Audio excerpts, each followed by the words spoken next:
I'm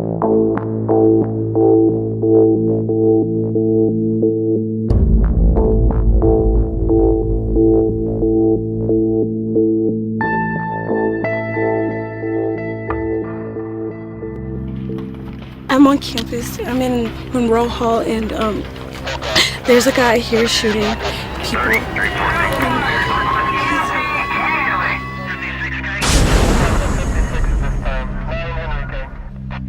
This is a nightmare scenario, something we have a hard time understanding, much less accepting.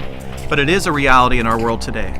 In spite of the risk, though, the fact is we still need to go about our lives. I'm Randy Spivey. And I'm Jim Sporleader, both from the Center for Personal Protection and Safety.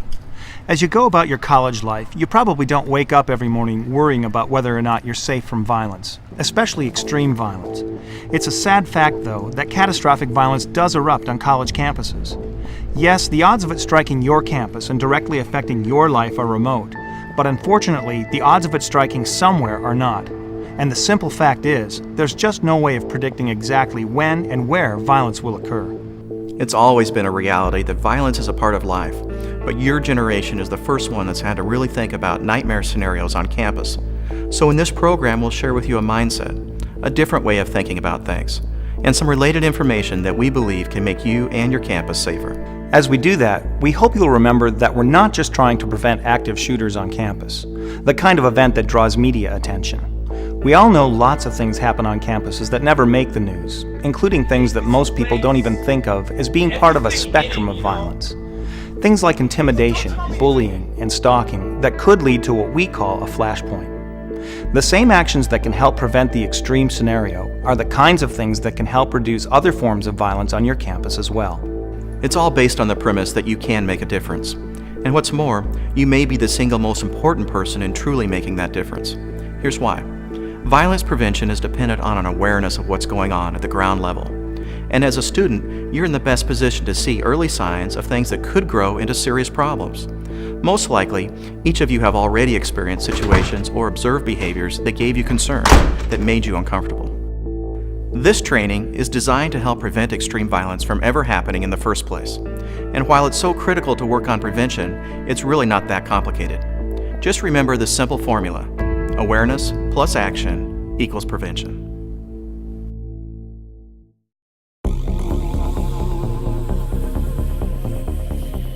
Let's start looking at this whole issue by dispelling a couple of myths as related to campus violence. Myth number 1, someone just snapped. In truth, people rarely just snap. It may seem that way to those who didn't recognize the signals, but usually there were signs in the form of behaviors. What we know is that violence is evolutionary. It builds up over time and is often preceded by behaviors which might suggest the propensity for future violence. Myth number 2. As an individual, you really can't do anything to prevent violent incidents. They'll just happen no matter what. Not only is that not true, it's dangerously untrue because in many cases, it's the action of one or two people that can prevent someone from acting out violently. The fact is, you could be the difference. Students are truly the tip of the prevention spear. Their involvement is imperative. What's going on? A flashpoint is a time and place where anger or hostility flares into violence. It's a moment when someone loses their ability to manage their emotions and acts out in ways that are harmful to themselves or others. But it's our goal to help you and your campus avoid these flashpoints whenever possible, helping you see the signs that violence might be brewing and then give you some strategies for action once you realize that something needs to be done. If a flashpoint is reached, it could lead to emotional or physical injury, and in the worst case scenario, it could lead to loss of life. That's why it's so important to understand that you truly are a stakeholder in your own safety and security, and that of your friends. At the very least, your actions might, in fact, help someone who's struggling get the help they need.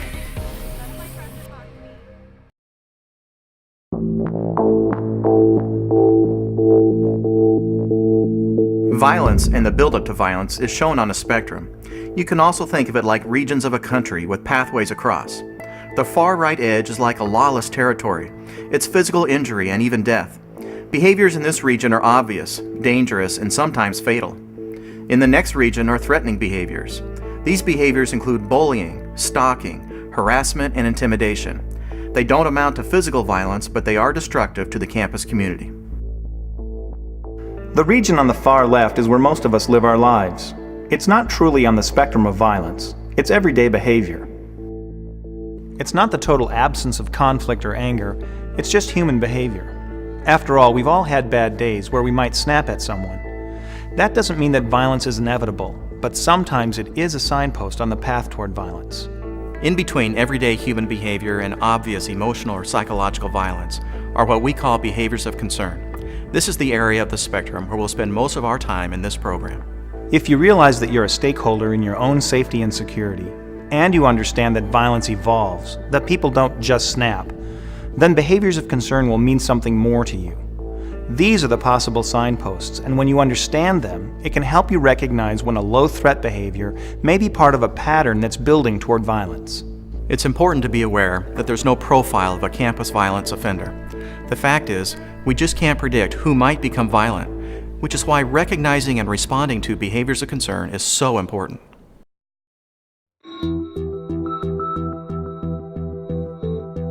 So what are these behaviors of concern? How do you tell the difference between something that's a normal human reaction to stress and something that's part of a dangerous escalation toward violence?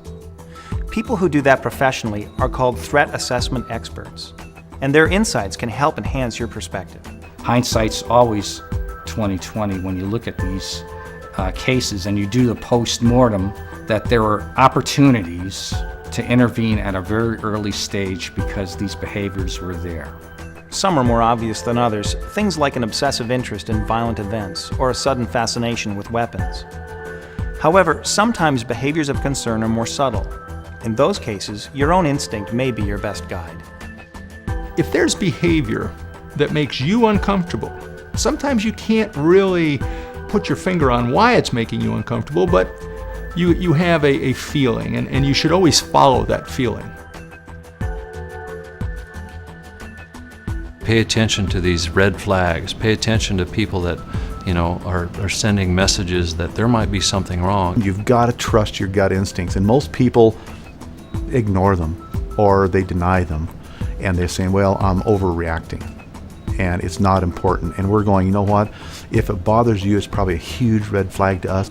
And in most cases, they're right on target. Their intuitive thoughts, what they're feeling about this person, are right on. So what do you do to follow that feeling, that intuition?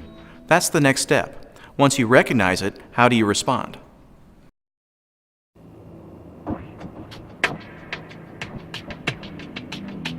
How should you respond when you see a behavior of concern?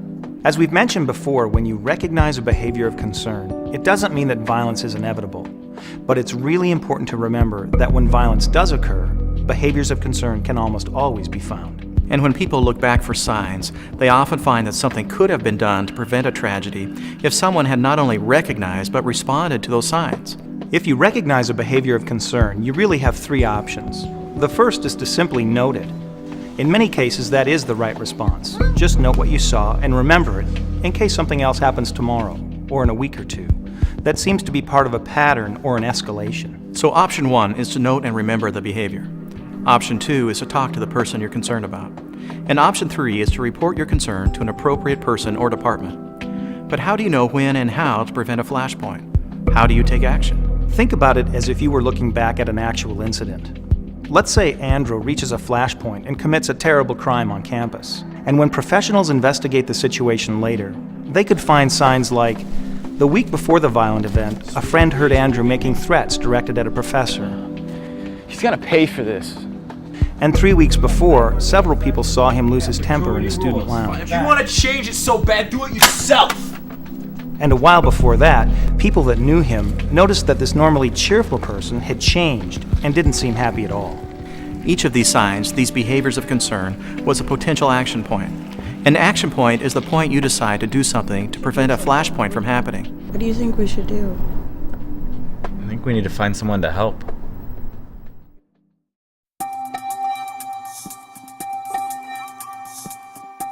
So now we've come to the heart of the matter. It's up to you to choose an action point. It's something you can control. And the earlier you set an action point, the better. Here's the main issue. We just don't know what's going on inside another person's head, the thoughts they're having, the emotions they're feeling. We also might not know what's going on in their personal lives, or the amount of stress that they may be experiencing. And it's important to remember what we said before. There is no profile of a violent offender. We just don't know who might reach a flashpoint, making the situation even harder to predict, which is why taking an action early is so important. Choosing an action point and choosing an action. Let's go back to the scenario with Andrew, starting at the earliest behavior of concern. Some people noticed that he didn't seem to be very happy. In fact, often he seemed to be really sad for days at a time. Extreme or prolonged sadness is a behavior of concern. If you're making these observations, they're sending out duress signals. It's like a personal SOS that they're sending out. And if you're tuned into your environment, you're picking up on that. If you were one of those who noticed Andrew's sadness, you might choose option 1. Just note it.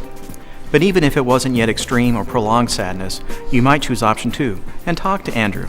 Hey man, you doing okay? Yeah, I'm fine. In talking with him, you might give him a chance to share something he's been wrestling with. Dude, I don't think I'm gonna pass the class. And it might give him a chance to release some stress or just share his burden. It's possible he might say something during that conversation that's a red flag for you, a signal that he might be headed towards some kind of violent action. In that case, you should move to option 3 and report it to an appropriate person or department. I'm just trying to help. If you choose option 3, who is the appropriate person or department to report to? Many colleges have set up confidential systems for reporting concerns through hotlines, anonymous email or texting services. There are also several offices you could report to, such as campus security, student life, student counseling and psychological services. Even just talk with someone like an RA, a professor, or a TA.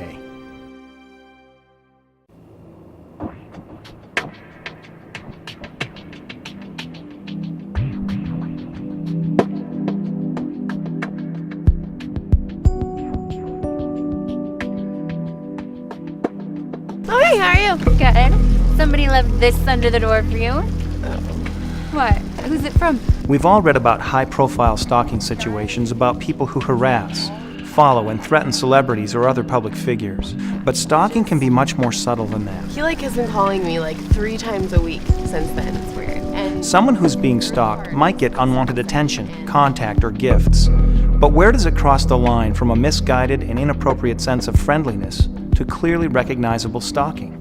If you're the one receiving the attention, that's something that you'll have to decide for yourself. He won't leave me alone. He won't stop texting me. I can't concentrate. I can't study. I can't work out. I can't do anything. I can't control my life. You need to talk to your RA, and she could get security or something. And you shouldn't be allowed to do this to you. Remember though, people who stalk others sometimes become violent toward them when their attention or actions are rejected. What I would do is talk to someone about it. And if it gets any worse, I would call security. Just to be safe.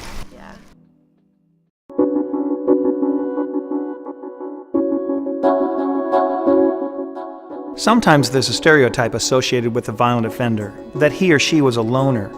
But some people are just quiet by nature and may enjoy being alone. If someone changes, though, if someone who is usually friendly and outgoing suddenly becomes quiet and disengaged, that change is a behavior of concern. Behaviors of concern run a spectrum. Any of us, at one time or another, can be overwhelmed with life. And when we're feeling that way, our coping skills are diminished. And that's when others will see a change in our behavior. Even in normal situations, college is loaded with stress. There are constant academic deadlines, financial pressures, and a number of social pressures. Sometimes family issues come into play as well, and depression is also a real problem on college campuses. Clinical depression can only be diagnosed by a professional, but we all know when someone is sad. The first sign of Andrew's problem was his extreme and prolonged sadness. Obviously, we all feel sad sometimes, and there are lots of ways that personal circumstances can intensify that. But sometimes that sadness can grow into a serious depression. And tragically, in some people, that depression can eventually lead them to take their own life. An individual who is contemplating suicide may not be just thinking about taking his own life, but may also decide to take the lives of others.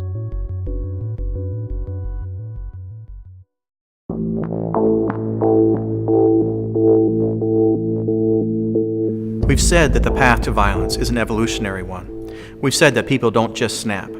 But it is true that often there's a triggering event that causes a flashpoint in a student. It might be something significant to that person related to classes, like a failing grade. It might be something personal, like a relationship that's gone bad. Or it could be something that happened at home, like financial problems, a divorce, or maybe even a death in the family. This is what triggers a crisis for an individual. And when people go into that type of crisis mode, it affects the way they think, it affects the way they feel, and lastly, it affects the way they behave. We can't predict when or what might trigger a crisis in someone. It's not your best work, Andrew, but that's your grade. For Andrew, it was a major crisis to get a bad grade that he didn't think he deserved. His limited coping skills and the imagined persecution he felt could create a flashpoint for him. It's these kinds of uncertainties that reinforce the importance of setting an early action point when you identify a behavior of concern.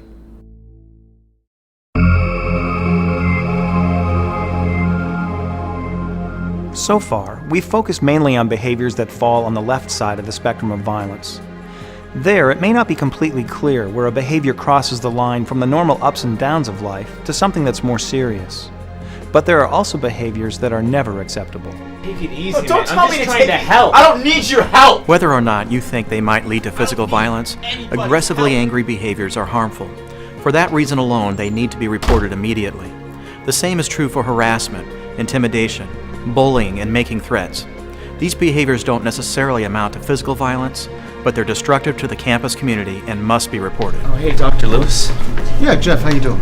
Well, I'm kind of worried about Andrew. And obviously, any physical violence should be reported. All of these behaviors have to be taken seriously and must be brought to the attention of the appropriate person or department. For these behaviors, the only effective response is to report them immediately. He's only getting worse. Well, how long has this been going on? A few weeks. Well, maybe we should call somebody. That'd be great.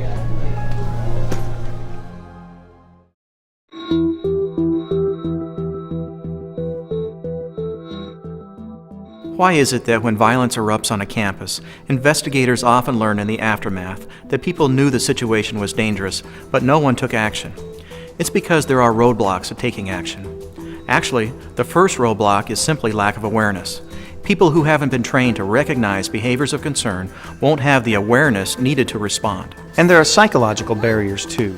Some people worry about being seen as a snitch. Others may be concerned about crying wolf. In both cases, they may wait until it's too late. More often than not, though, students just fall for another common myth. One of the other myths is that these situations will resolve themselves. They will go away. In fact, we know that's just the opposite. They won't go away and it could actually escalate. So early intervention is the key to preventing campus violence. At times, people hesitate to report something because they're worried about retaliation. That's why confidential reporting systems can be so valuable. My friend is kind of being bugged by this guy, and I don't know who I should talk to about that. But regardless of what systems or procedures your campus has in place, there's almost always some way to take action without putting yourself at risk.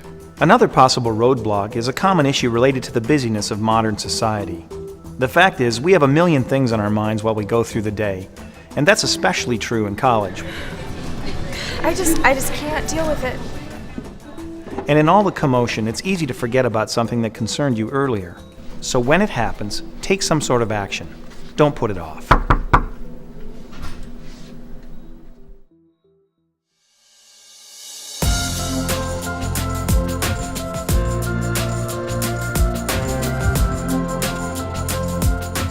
One of the issues that always strikes me is how many times people have observed behaviors after the fact, once they've thought about it, after an incident's occurred, that had they done something early, they could have prevented this incident from happening. When you take action and report something that concerns you, you may be adding a critical piece to the puzzle. What you see and hear may not on its own seem all that important, but it might be the missing piece that completes the story.